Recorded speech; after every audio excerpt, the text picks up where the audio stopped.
Alright, hey, I'm Jerry. I'm the caretaker out here at the Element, and I was going to show you a real short film on some of the stuff that needs to be done around here. Okay, here we go.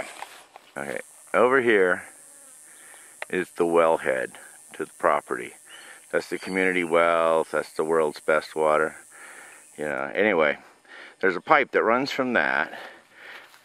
It's about 250, 300 feet over to here, and it comes out. You hear that hawk squawking? That's the black Mexican hawk that nests in the trees right here. He's not happy when people come around. I can hear him.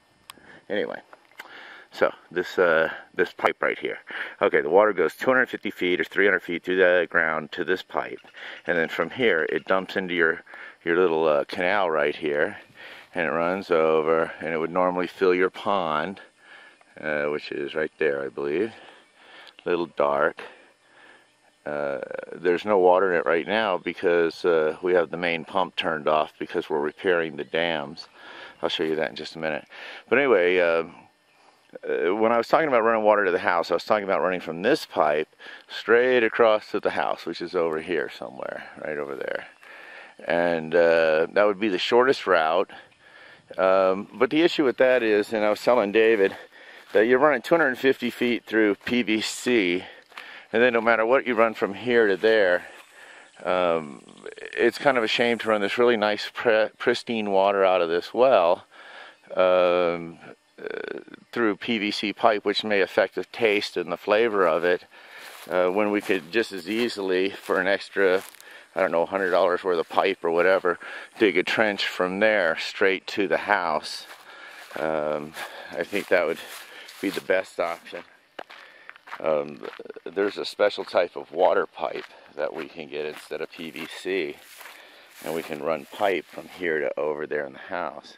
The house is about, from here it's about 350 feet away. But we can run this special water pipe that doesn't add any flavor, impurities, anything to it. It costs a little more than PVC, but then you would have pure spring water right at each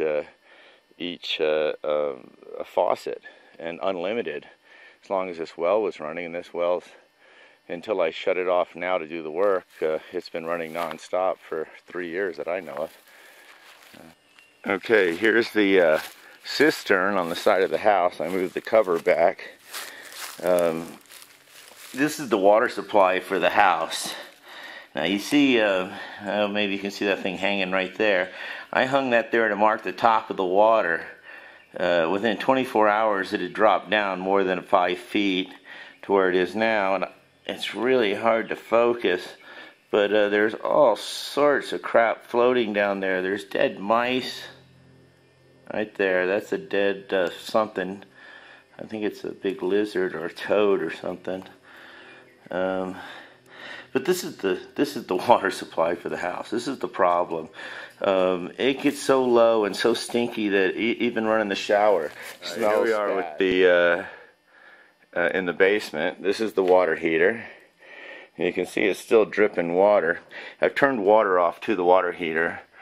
All these valves have been turned off, and I think it's just the water pressure of the pipes in the house backflowing. You can see by this water heater, it was installed back in '96. This is one of the spots that's been leaking, I noticed. It's leaking pretty bad right here, but these valves are all closed. If we run water straight in from the well, we'll be able to get rid of this pressure tank right here and the pump down here. This is a water softener and a water purifier, but hell, you won't need that. The water coming off the well is cleaner than anything that can do to it.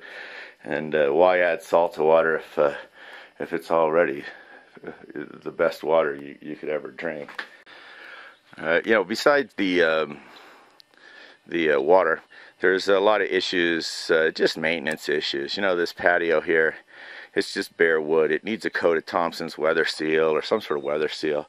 You're talking about a $15 worth of weather seal and hours worth of work.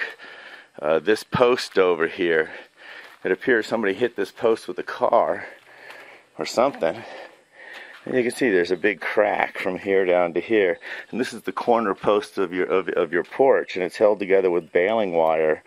I'm sure old farmer Kokovich, or whatever his name was, did that work, but it should be fixed. We get really bad windstorms here, and you want everything strapped down. Here they have beautiful straps right into the concrete, but they're not screwed in. On the bottom of that, nothing. Here's another corner post. You can see this one's got a strap on it. This is a replacement post. Obviously they put a strap at the top, but there's no strap at the bottom. So the wind could catch this roof and pick it up and literally rip the roof right off the house. The repair is, you know, a couple hours working on drilling a few holes and putting the stuff together. Alright, here we are in the house. This is the floor in the living room. Beautiful, beautiful, beautiful. You can actually see the patterns from the old carpet that used to be on here. This is the floor in the kitchen. Covered linoleum, not so pretty.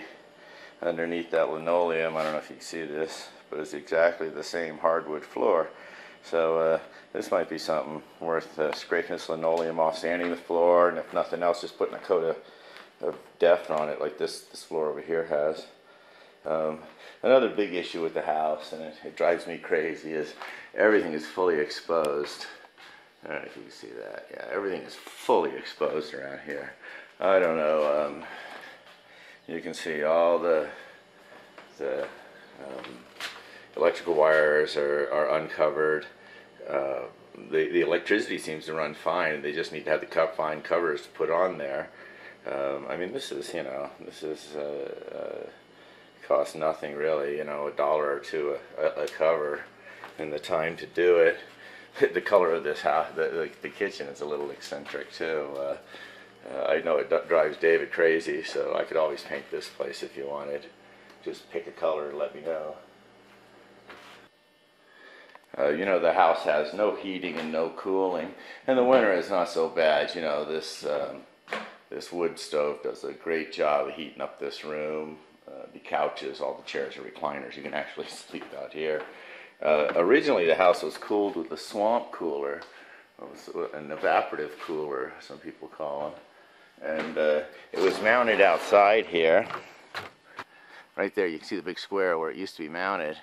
And now I'd have to remove that square to see what it would take, but it might be a good idea to put another swamp cooler up here. Swamp cooling is much less expensive than air conditioning. Okay, here you can see this is the big willow right over the bridge, and you can see it's broken off a big branch. And then over here is another tree that's broken, that's blown over in the wind. That just happened maybe a month ago. These need to be chopped up and hauled away. Problem is I just don't have a chainsaw. Anyway, give me a call after you see my video. My phone number is 623-826-1125. 623-826-1125. Thanks. Looking forward to talking to you. Bye.